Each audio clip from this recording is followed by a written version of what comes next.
Welcome to Follow Your Joy podcast, where intuition is the doorway to your wisdom, your genius, and your joy. I'm your host, Marla Diane, and I've been transforming creative entrepreneurs' lives for over 26 years.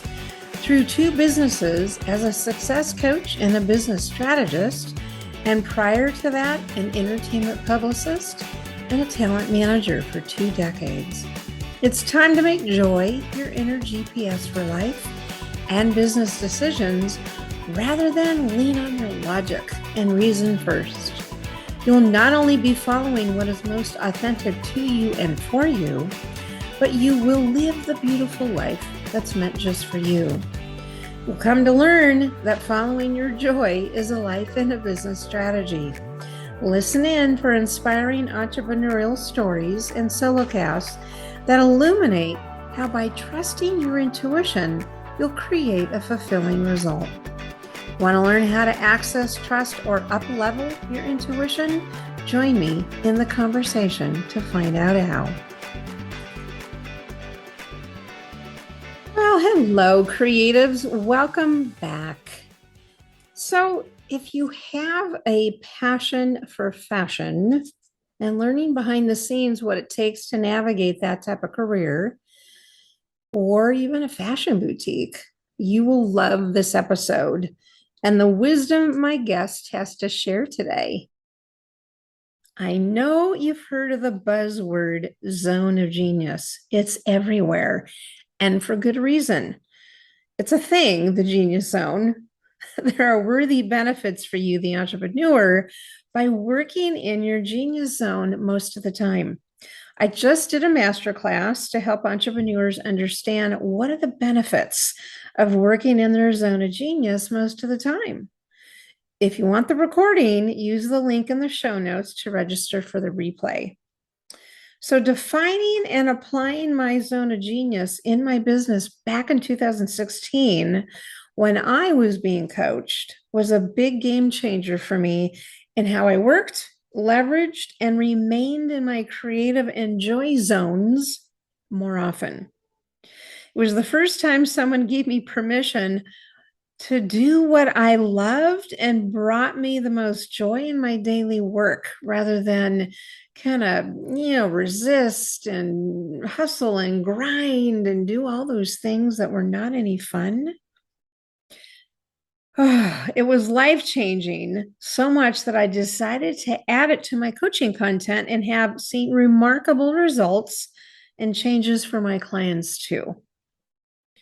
So, do you know your zone of genius? If not, I will have details and solutions in the dynamic 7-week course, Master Your Genius Zone, as to why you're missing out on higher revenues, more joy, less hustle, and a business that allows you to be in your most natural state of creativity. It's not pie in the sky, everybody. It's for real. It's a strategy. We will focus on 6 worthy benefits of working in your genius zone most of the time, and how by being clear on your zone of genius talents, it becomes your proper leverage strategy for your business. And as a group, with my guidance, we will help you define your zone of genius from the 7 traits and various questions and content from a book that we're going to be going through the whole course. We'll be demystifying why mastering your zone of genius is, again, the ultimate leverage, the path to highest revenues with more joy and less hustle. And I want you using these strategies that are being taught in the course to implement immediately and begin recalibrating how you run your business so that it doesn't run you. And I help you extract your genius talent so that you use them as your trusted guide to that leverage business without confusion, overwhelm, and consistent stress, and wondering if really what you're doing is what you're supposed to be doing and meant to be doing. So let's have you stop spinning your wheels, wondering if really, truly it would light you up, and if it is converting, obviously, to higher revenue. So no more guessing, way more joy, right? And leverage that's sustainable. Being mentored around your genius zone can be the most defining moment of your career. You'll feel liberated, certain, and empowered for real.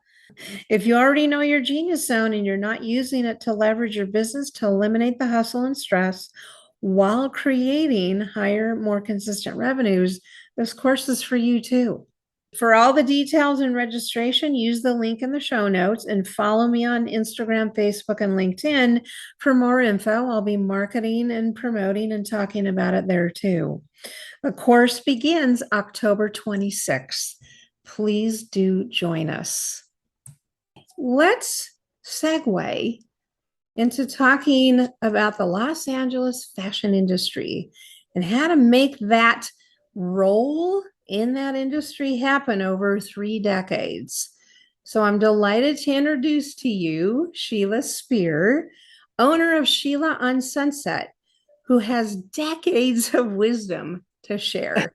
So Sheila, welcome to the podcast. Thank you. It's good to be here.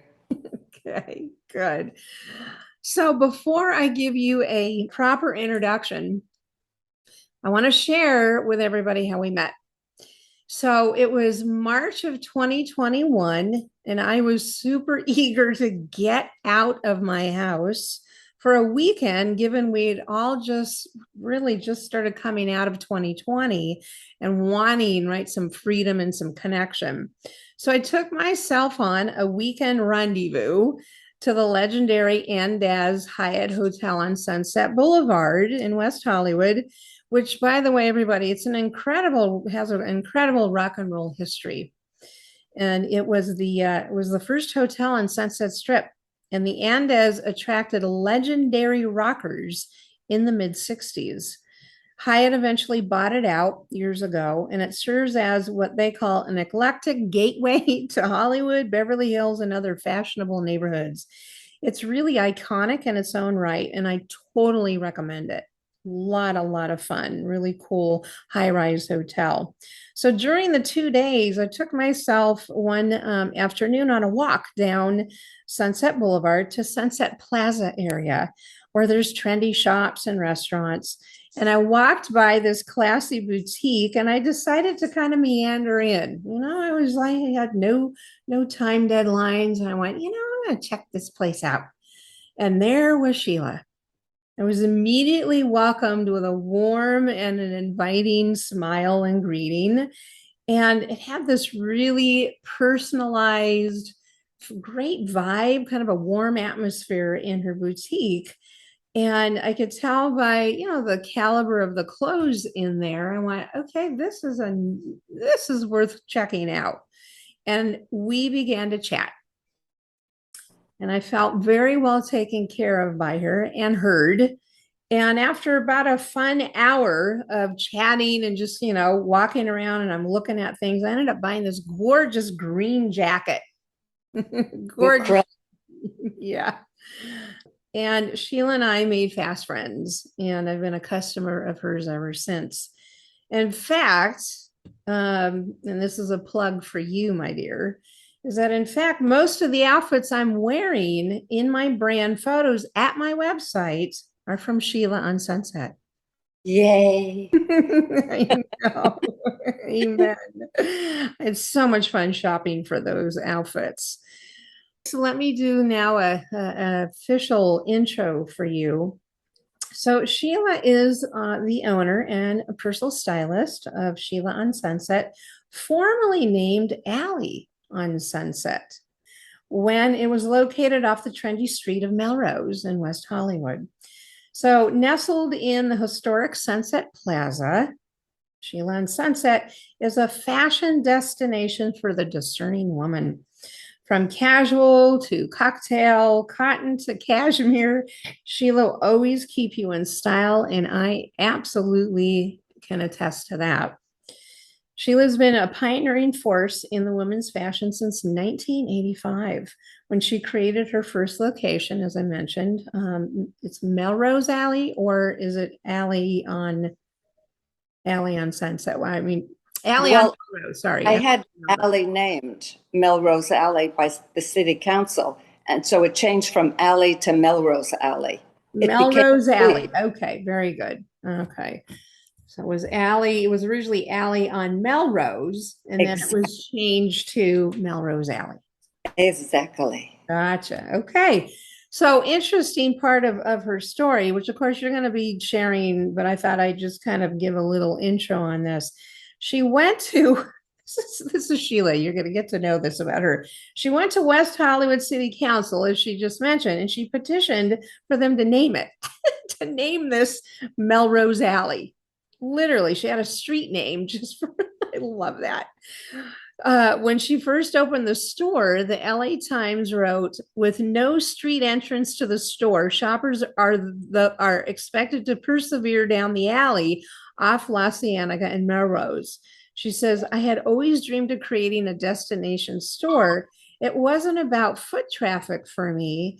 It was about creating a custom tailored experience that my customers would desire to have again and again."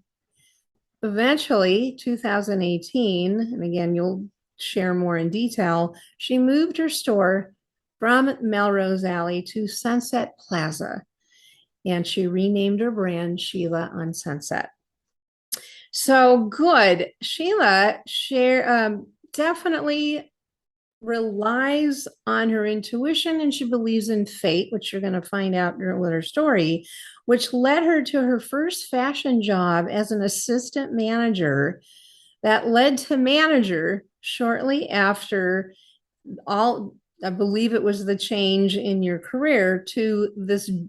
It was a store called The General Store in Beverly Hills. I know it's not there anymore. She had she's had experience working at some very iconic stores in Beverly Hills that eventually led her to opening her own. So it really began with the general store in Beverly Hills. So, Exactly. yeah, so go ahead, as I'm going to turn this over to you. Give us a glimpse of your story and how you found fashion and why. I lived in New York, and my family, because of my father, who was an attorney, was moving out here. And I found out 2 months before I graduated high school. And I was going off to state teachers college, and no, I had. So I came here and I started Valley Junior College. And it was like, oh no, I threw my books, went Hollywood Way, saw a big sign that said they wanted file clerk. So I went in, 2,000 people work there. I got a job as a file clerk. Then in 2 weeks, I became a clerk typist. And then I became a material coordinator. And then I was the only woman to be an executive in a company of 2,000. The first woman, and there wasn't one after I left. I was 5 years. I started the newspaper. I started a recreation club. I put shows on. And then I became the only woman in the world selling aircraft engine parts to all the major airlines. But I had close contact with all the buyers, and it was a great experience. Oh my gosh. And I was Miss Pacific Air Motive. And one day I woke up and I went into the execs and I said, I'm leaving. I want to go sell something fluffy. And off I went. Yeah. And went into Beverly Hills, stood on a corner, said to somebody, what's the best store? I didn't have retail experience, except I always look good. Walked in. I don't know how I got hired as an assistant manager. I have no idea. And then I became manager 6 months later and got training. Like everybody who worked there had the greatest training. Mm.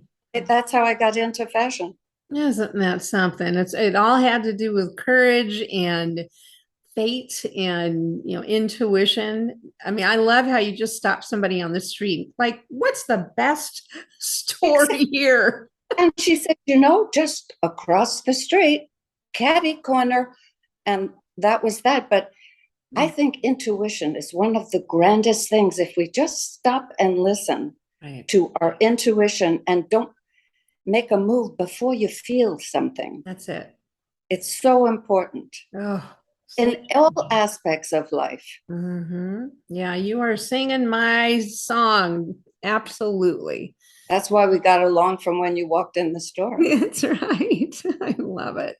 Yeah, Yeah, you definitely live that, Sheila, now that I know you and your story, as we'll continue, your story, illustrates that you literally allow the intuition to, give its message before you take any action. it's very exciting to do that. Yeah. And during the whole COVID time Mm-hmm.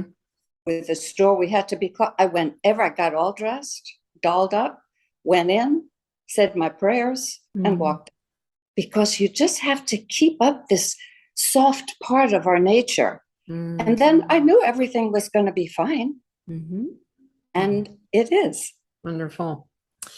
Let's talk about what brings you the most joy in your work, obviously running your business, and why.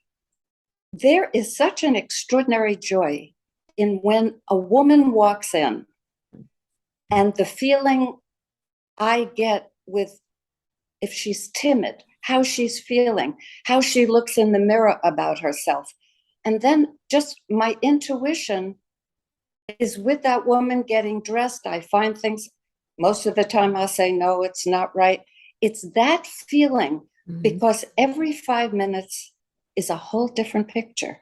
Mm. And I love to look at it that way. Somebody comes in, you're talking, and then you get a feeling about every 5 minutes changing. Interesting. So, what brings you the most joy is that connection with your customers and being able to kind of read them and Yeah. read. Yeah, go ahead.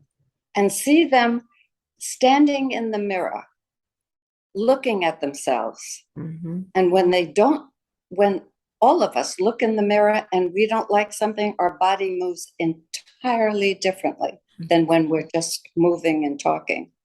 You can sense it. And so when somebody puts something on, the experience I had with you, when you knew you looked great, Yeah. there was Marla. And that's how it is with customers. They feel very different in their body. Yeah. They don't pick apart the hips and the this and the that. They're just looking Yeah. and feeling. Yeah. And my feeling. Yeah. That's super important for women. I mean, I think you really know how to do this. Obviously, you've been doing it for, 30 some odd years.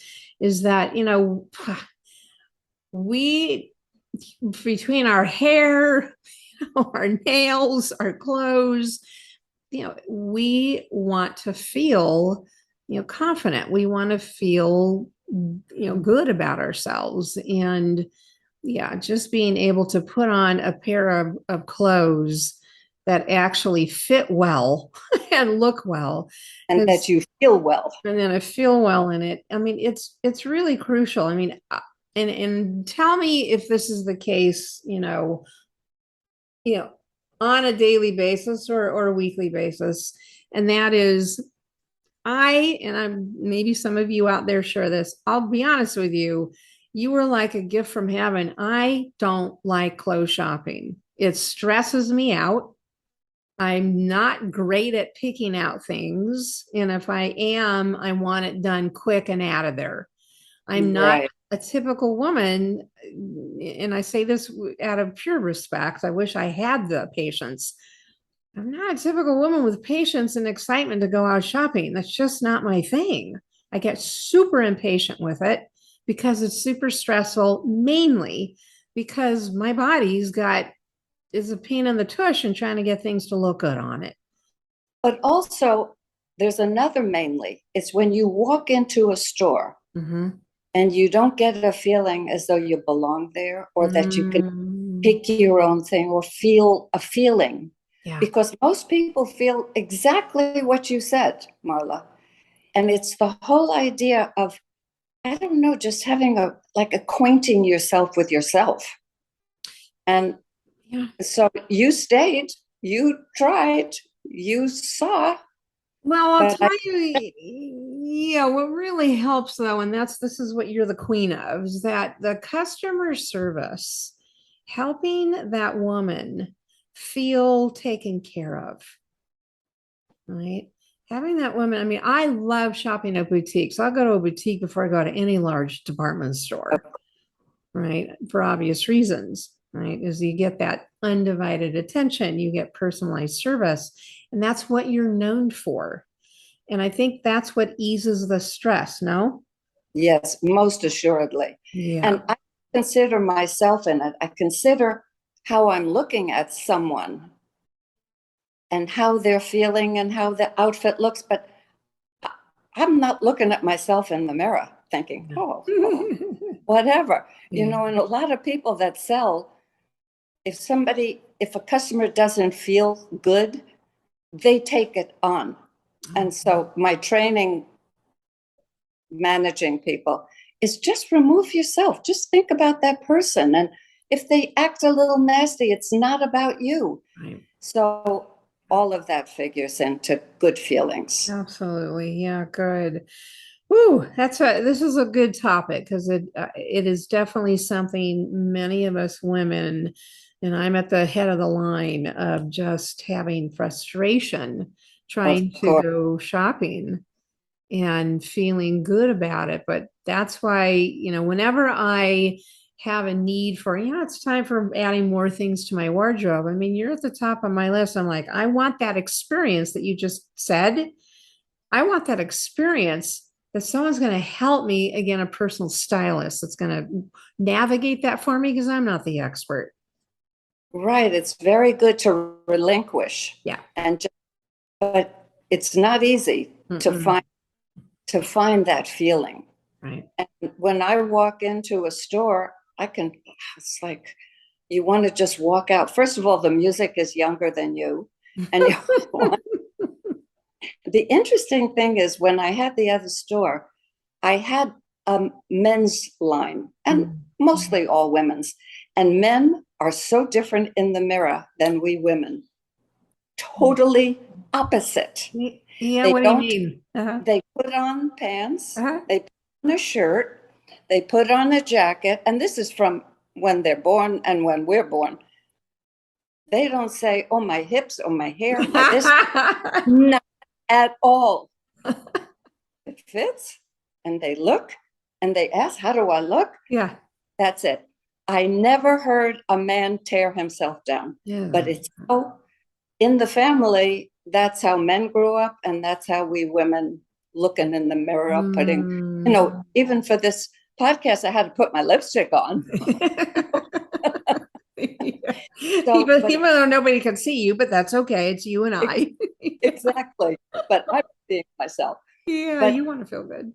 thanks. But it's amazing the difference between men and women. Interesting. Yeah, that doesn't surprise me. They probably say, great, I'll buy it. And they're out of there.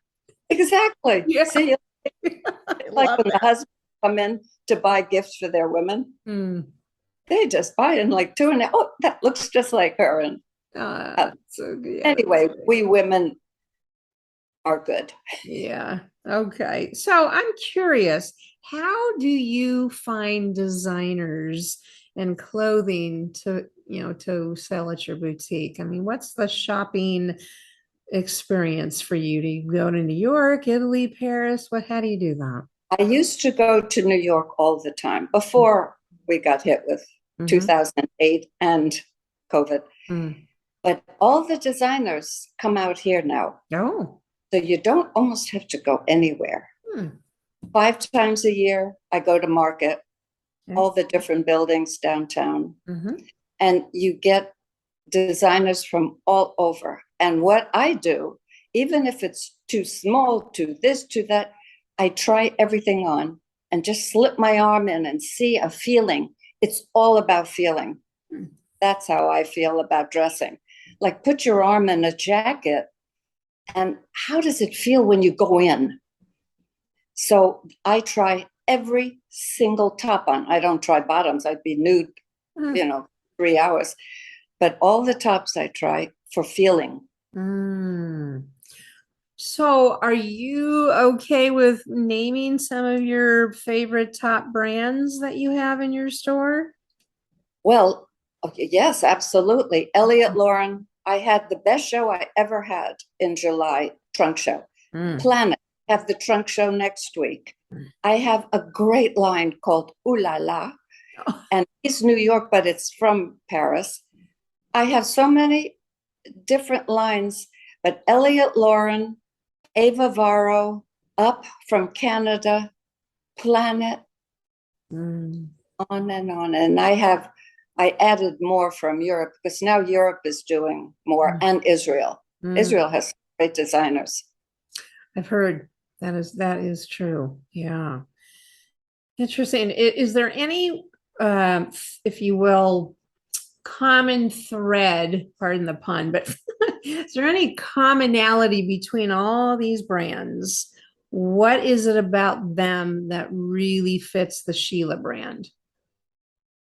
Because it doesn't, um, it's not like a designer. I want people just, I like people to look good with an edge. So Mhm. the store it's that simplicity with an edge. And that's the designers I look for. Got it. Because I think we all, if we're overdone, you don't see our face, you don't see our personality. Mhm. It's like, oh, you're there with the jewels and the this and the that.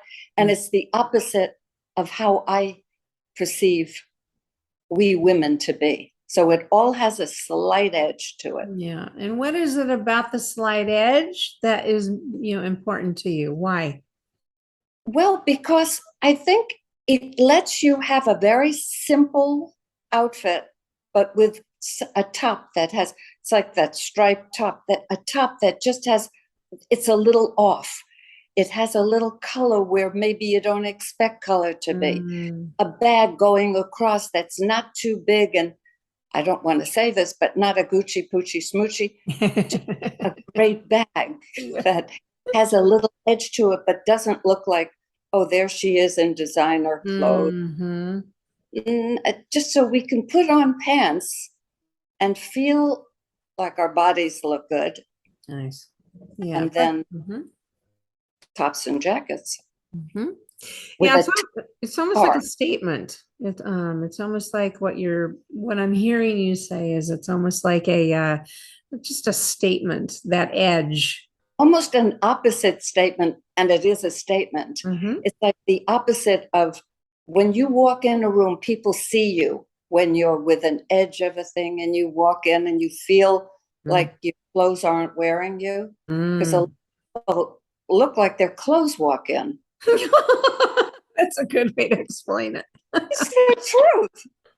I mean, in restaurants, like last night I was in a restaurant, her clothes came in first and then she appeared in the Oh, clothes. oh no. So actually, that's a really, really good way to kind of explain, are you wearing the clothes or are the clothes wearing you? Precisely. Yeah. Very, very good. Okay.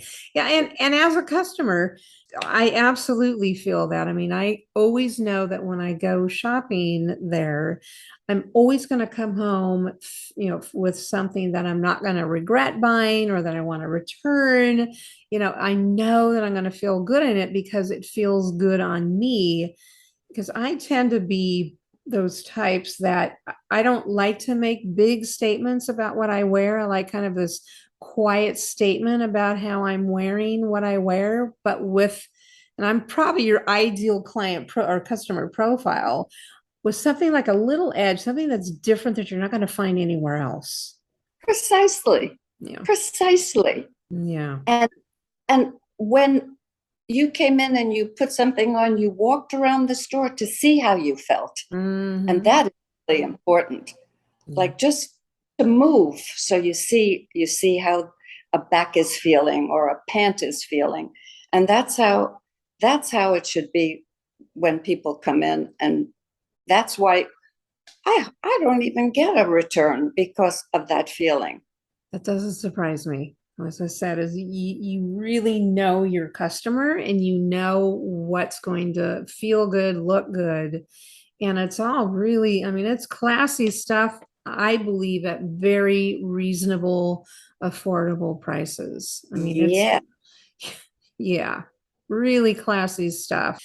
So share then, if you would, share a story about, whether it's life or business, where you followed your intuition All right, here we are again. That led to a joyful, fulfilling result. Well, I could talk about tango.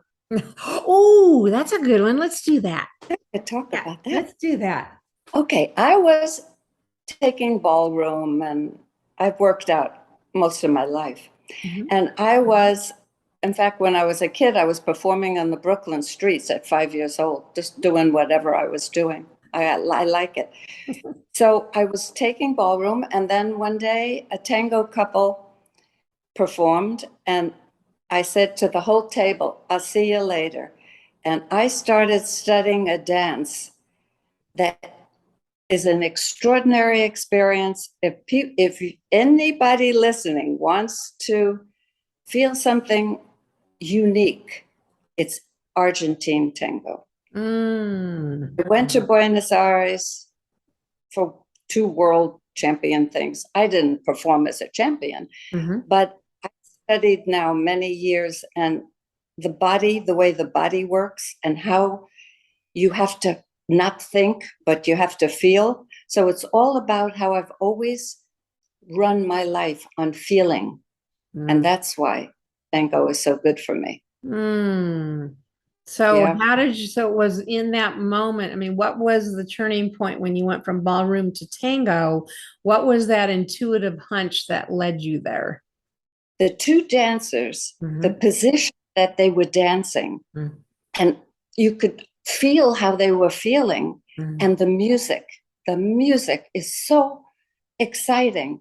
And I felt what they were, I couldn't feel exactly what they were feeling. Mhm. And you dance very close to each other. So you're moving in an unusual way. And I thought, because ballroom, you can go here and there and move around and fake it. Mm. Tango, you can't fake anything. It's so beautiful. It's Mm. very difficult to learn. And I keep learning, learning, and learning. And I've studied now with 2 masters, Mm. and it's great for my life. Oh, I think it's fabulous. I mean, something like this, as I was kind of referring to early on in the podcast today, is about redesigning your life. A way to redesign your life could be just that, adding tango dancing to your life. No question. No Right? question. Walking into a ballroom, Mm-hmm. your teacher is standing there, and then you put your shoes on, Mm. and all of a sudden, you're a different human being than the one who walked up the stairs to go in the ballroom. Mm-hmm. And that's important. Yeah. How has it changed you? It has changed me immensely because it's a body movement, and it has so much to do with your feelings about your own self, because it's awkward to begin with. And then all of a sudden, you're not looking, it's what Amoma's saying about buying clothing. You're not looking in that mirror anymore thinking, oh, how am I looking? You can't. You start to feel very differently about, the mind starts thinking very differently about how you're moving. And Mm-hmm. then the body starts to move. And I've always had great posture, but I move differently, very differently, because your body has to be in certain positions. Mm-hmm. So um, there has never been an experience in all my years of working out, doing Pilates, doing Bikram's yoga for a million years. Mm. Nothing has taken the place of dance.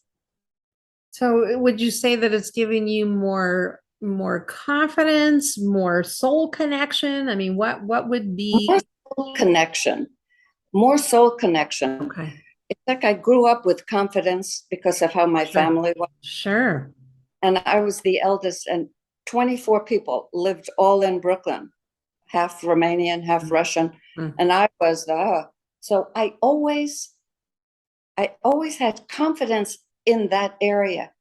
But then to think and not think about myself and have people in the ballroom say things like, wow, what a dance. And I'm thinking, it brings up something else within me. As in what? Your creativity, your artistry, your what? It brings up a lot of artistry because the Mhm. has to stop thinking and it has to just be in the performance. And just like I said before, that for 3 minutes of the music, you fall in love.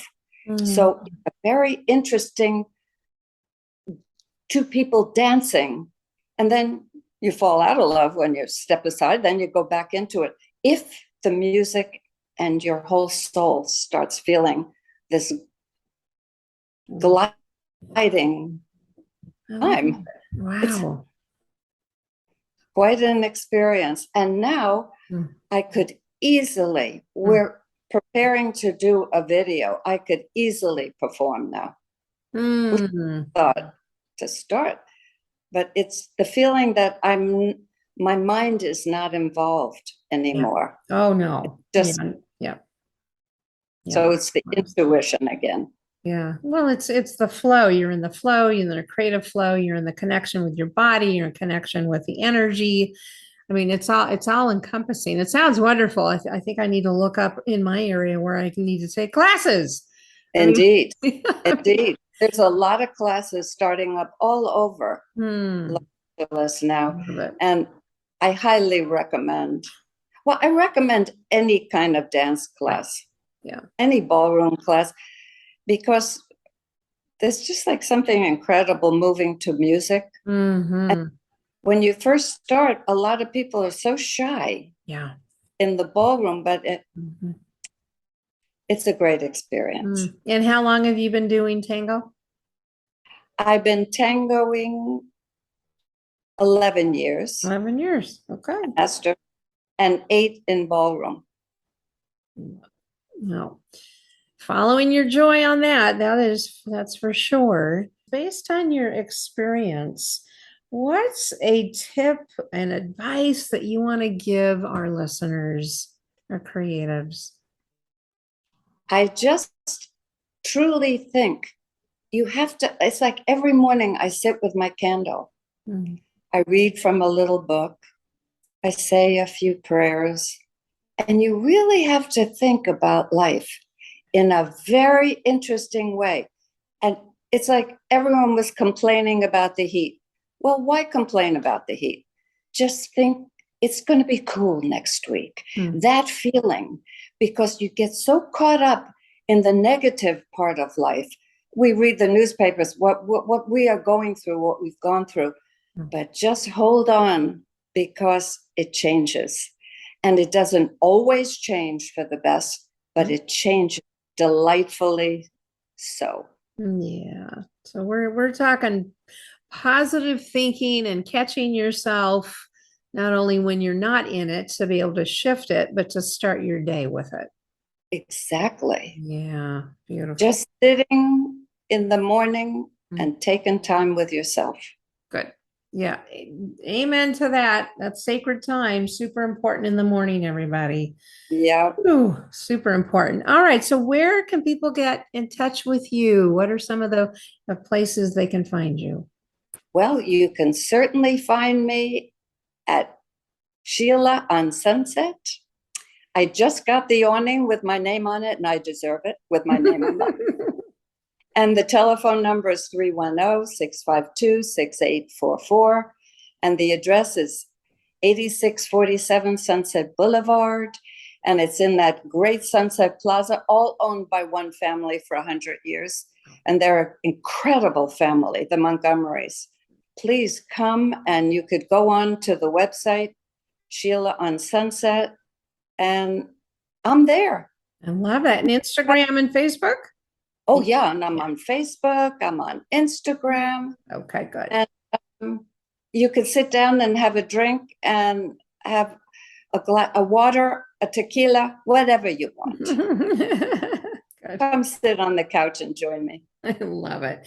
Yeah, you can definitely find Sheila on Instagram and Facebook, and we'll have all this in the show notes so that people can have that. Very good, Sheila. Thank you so much. This is always, with you, it's always really a delightful experience. So thank you for Uh, coming on the show. Well, thank you for having me. I really appreciate you, Marla. Yeah, you're so welcome. Okay, everybody. So, as I say at the closing, is please always remember to follow your joy. It's your intuition that's giving you a clue, and keep following that. All right, take care till the next episode. Bye-bye. Bye. Thanks for listening in. You can find more entrepreneurial stories and resources at marladiane.com. And while you're there, enjoy my 3 free downloads to uplevel your business and your life. How about you take a screenshot of this episode and tag me on Instagram by sharing your highlights of what you learned today? I'd love to connect there with you. Until next episode, take care.